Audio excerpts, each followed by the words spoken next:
கிறிஸ்து இயேசுவிலே பிரியமான சகோதர சகோதரிகளே, இலத்தீன் மொழியிலே தவ காலத்தினுடைய 4வது ஞாயிற்றுக்கிழமையை கூறுவார்கள் லட்டாரே டொமினிகே. லட்டாரே டொமினிகே, அதாவது தமிழிலே அழகாக கூறுவார்கள் அகமகிழ்வின் ஞாயிறு. அகமகிழ்வின் ஞாயிறு தான் தவ காலத்தினுடைய 4வது ஞாயிற்றுக்கிழமை.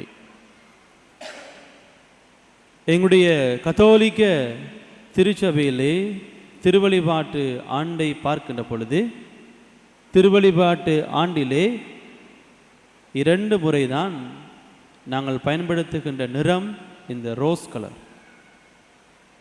சக்ரிஸ்டிக்குள்ளே நிறைய நாளாக பாவிக்க இல்லை என்று சொல்லி எடுத்து போடுவதற்காக இருப்பது அல்ல இன்றைய நாள். மாறாக ரெண்டு முறை தான் நாங்கள் பாவிப்போம். அதாவது ஒரு முறை திருவருகை காலத்திலே ஒரு ஞாயிற்றுக்கிழமை பாவிப்போம். 2வது முறை தவ காலத்தினுடைய 4வது ஞாயிற்றுக்கிழமை. இப்படியாக எங்களுடைய திருவழிபாட்டிலே நாங்கள் பயன்படுத்துகின்ற ஒவ்வொரு நிறங்களுக்கும் விவிலிய அடிப்படையிலே, இறையியல் அடிப்படையிலே அதற்கு விளக்கங்கள் இருக்கின்றன. மாறாக கலர் கலராக இருக்க வேண்டும் என்று அணிவது அல்ல. ஆகவே ஏன் இந்த ரோஸ் கலரான ஆடை இந்த தவ காலத்தினுடைய 4வது ஞாயிற்றுக்கிழமை பயன்படுத்தப்படுகின்றது? ஊதா நிறத்தையும் வெள்ளை நிறத்தையும் நாங்கள் கலக்கின்ற பொழுது வருகின்ற நிறம்தான் ரோஸ் கலர்.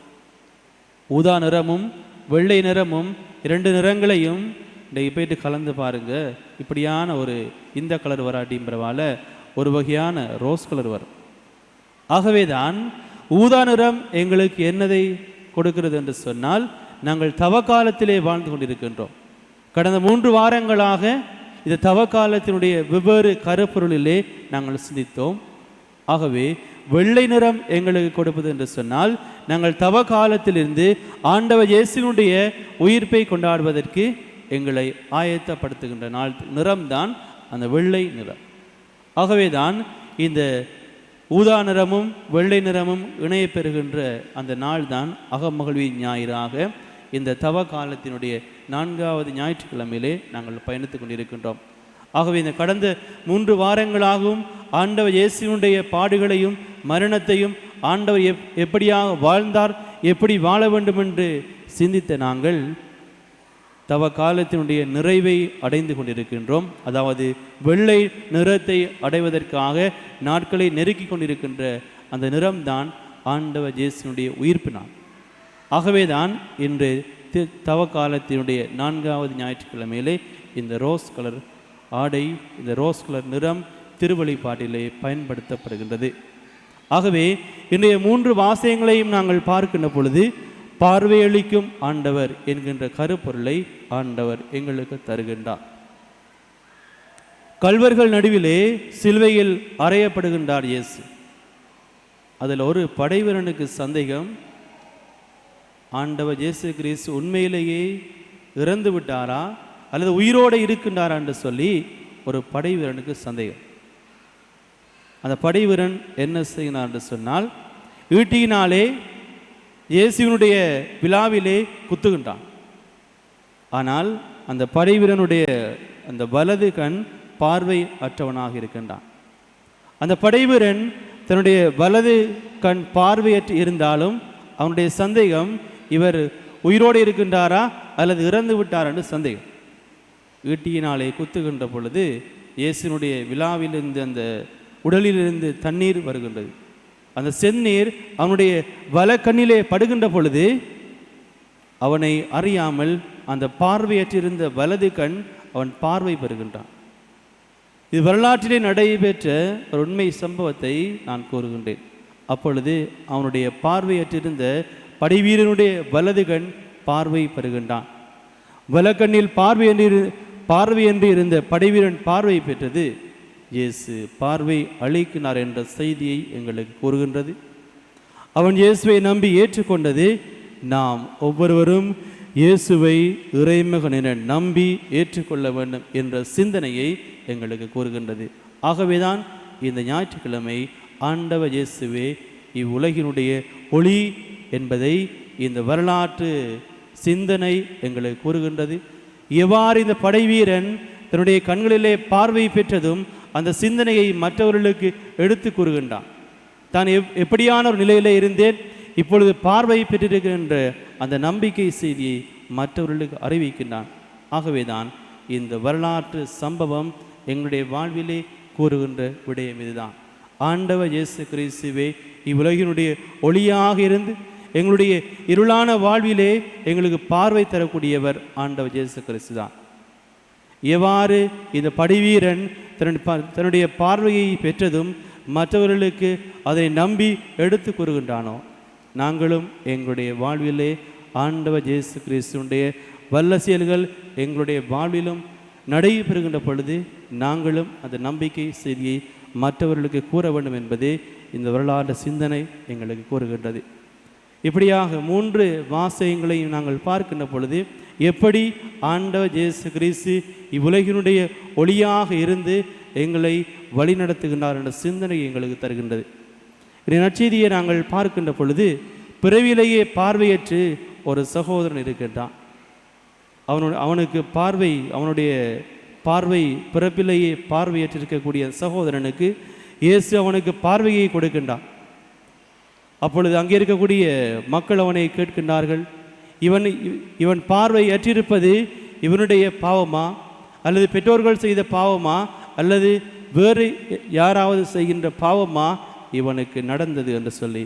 ஆனால் ஆண்டவர் இயேசு கிறிஸ்து மிகவுமே அழகாக கூறுகின்றார், இவன் பிறவிலேயே பார்வையற்றிருப்பது இவனுடைய பாவம் அல்ல, இவருடைய பெற்றோர்கள் செய்த பாவம் அல்ல, மூதாதையர்கள் செய்த பாவமும் அல்ல, மாறாக கடவுளின் செயல் இவர் வழியாக வெளிப்படும் பொருட்டே இப்படி பிறந்தார் என்று சொல்லி அவனுக்கு பார்வை கொடுக்கின்றார். இப்படியாக ஆண்டவர் இயேசு கிறிஸ்து இவனுக்கு பார்வை கொடுத்தது ஒரு ஓய்வு நாளாக இருந்தாலும் பரிசேயர்கள் மீண்டுமாக இயேசுவை கேள்வி கேட்கின்றார்கள். ஓய்வு நாளிலே இப்படியான ஒரு வல்ல செயலை செய்ய முடியும் என்று சொல்லி ஆண்டவர் இயேசுவை கேள்வி கேட்கின்றார்கள். ஆனால் பார்வை பெற்றவன் அந்த பரிசேயர்களை கூறுகின்றான், இந்த ஓய்வு நாளில்தான் நான் பார்வையற்றிருந்தேன், பார்வை பெற்றேன் என்ற ஆணித்தரமான செய்தியை பரிசேயர்களை கூறுகின்றான். நான் இப்படியாக ஒருவர் வந்தார், இவர் ஒரு இறைமகன், இவரொருவரே எனக்கு வாழ்வு தந்தவர், எனக்கு ஒளியை தந்தவர், பார்வையை கொடுத்தார் என்று சொல்லி அந்த மக்களுக்கு எடுத்து காட்டியதை இன்றைய நற்செய்தி வாசகத்தில் நாங்கள் பார்க்கின்றோம். இயேசுவிலே பாந்தவர்களே, ஆண்டவர் இயேசு கிறிஸ்து வெறுமனே வெளிப்புறத்தில் இருக்கக்கூடிய பார்வையை மட்டும் கொடுக்கவில்லை, மாறாக எங்களுடைய அகத்தையும் பார்க்கின்றார். இன்றைய வாசகத்திலே பார்க்கின்றோம், ஆண்டவர் மனிதர்களாகிய நாங்கள் ஒவ்வொருவரும் வெளி தோற்றத்தை பார்த்து ஒவ்வொருவரையும் மதிப்பிடுகின்றோம்.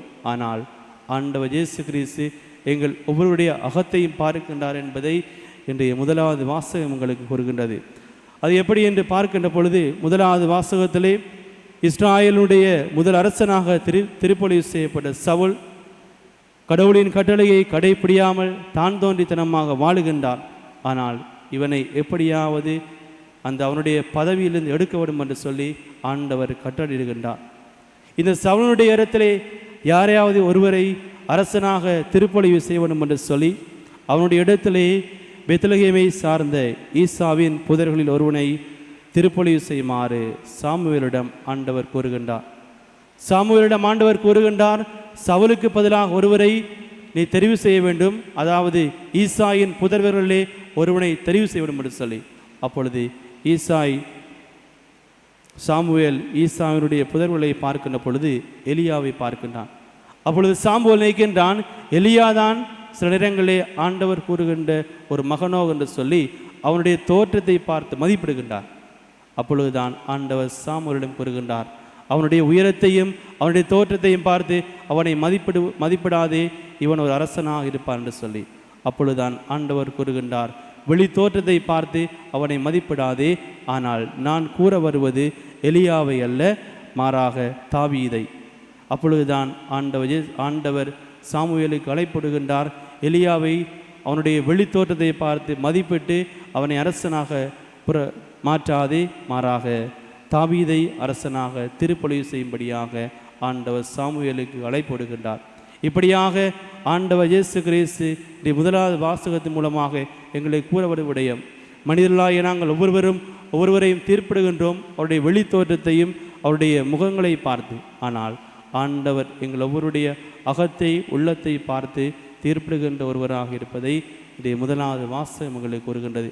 எப்படியாவது இரண்டாவது வாசகமும் எப்படி ஆண்டவர் இயேசு கிறிஸ்து உலகினுடைய ஒளியாக இருந்து எங்கள் ஒவ்வொருவரையும் வழிநடத்தி வருகின்றார் என்பதை ஆணித்தரமாக கூறுகின்றது. இப்படியாக 3 வார்த்தைகளையும் நாங்கள் பார்க்கின்ற பொழுது ஆண்டவர் இயேசு கிறிஸ்துவே உலகினுடைய ஒளியாகவும் எங்கள் ஒவ்வொருவரையும் இருள் நிறைந்த பாதையிலிருந்து ஒளிக்கு செல்லக்கூடியவர் ஆண்டவர் ஒருவரே என்பதை இன்றைய 3 வாசகங்களும் எங்களை அழைத்து நிற்கின்றது. ஆகவே இயேசுவிலே அன்பார்ந்தவர்களே, ஆண்டவரிடத்திலே தொடர்ந்துமாக மன்றாடுவோம். எங்களுடைய ஒவ்வொரு இருள் நிறைந்த வாழ்வையும் கரடுமுரடான ஒவ்வொரு பாதைகளையும் ஆண்டவரிடத்தில் ஒப்புக்கொடுத்து கரடுமுரடான பாதையிலிருந்து நேரான பாதைக்கு வழிநடத்த சொல்ல வேண்டியும், இருள் நிறைந்த பாதையிலிருந்து ஒளி நிறைந்த பாதைக்கு ஆண்டவர் எங்களை அழைத்து செல்லும்படியாக தொடர்ந்துமாக திருப்பலியிலே மன்றாடுவோம்.